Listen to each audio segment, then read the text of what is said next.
হ্যাঁ ভাইয়া, আমি মিডিয়াতে কাজ করছি, দীর্ঘদিন যাবৎ কাজ করি। আসলে সবাই তো ছোট থেকেই বড় হয়, আমিও ছোট পর্দা থেকেই আমার অভিষেক। আমি এখন নাটকে কাজ করি। এরপর আমি যদি ভালো হয়, যদি দর্শকরা চায়, আমার শুটিং যদি ভালো লাগে, তাহলে আমি সিনেমাতেও কাজ করতে চাই। জি ভাইয়া, অবশ্যই পছন্দের নায়ক তো আছে।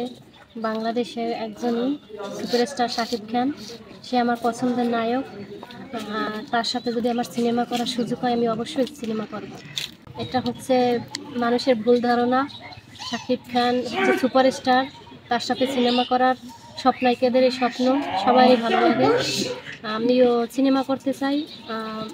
বাচ্চা, বিয়ে এসব কিছুই না।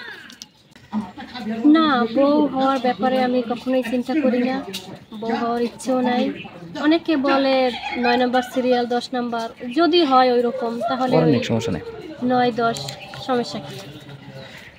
তার মানে শাকিব খানের বউ হতে হলেও আপনি শাকিব খানের নায়িকা হতে চান? জি, হতে চাই।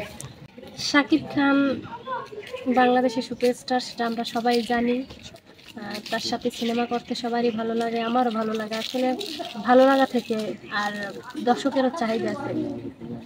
আসলে শাকিব খান খুব সুন্দর অভিনয় করে, সে দেখতে সুন্দর, সে সুপারস্টার, সব কিছু দিয়ে সে ভালো, তাই সবাই তার সাথে সিনেমা করতে চায়, তাকে সবাই ভালোবাসে, দর্শকরা বেশি বেশি পছন্দ করে, ভালোবাসে।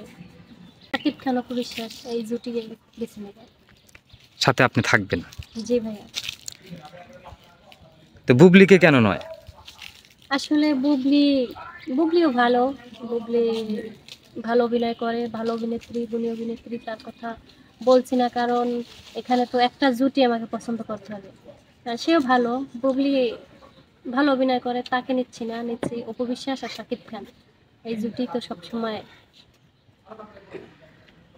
ধরেন শাকিব খানের নায়িকা হয়ে গেলেন, তখন কি করবেন? শাকিব খানের নায়িকা হয়ে গেলাম, সেটা তো ভালো কিছু, আলহামদুলিল্লাহ। শাকিব খানের সাথে শুটিং করব, অভিনয় করব। ভালো। সর্বশেষ দর্শকদের উদ্দেশ্যে যদি কিছু বলেন। দর্শকদের উদ্দেশ্যে বলবো যে আপনারা সিনেমা দেখবেন, শাকিব খানকে সাপোর্ট করবেন, তার সিনেমা বেশি বেশি দেখবেন, বাংলা সিনেমা দেখবেন। সবার জন্য শুভকামনা। আল্লাহ হাফেজ। আমরা কি তাহলে শাকিব খানের বিপরীতে নায়িকা হিসেবে আপনাকে দেখতে পাচ্ছি? হ্যাঁ, দেখবেন, আল্লাহ ভরসায়, এক সময় না এক সময় দেখতে পারবেন।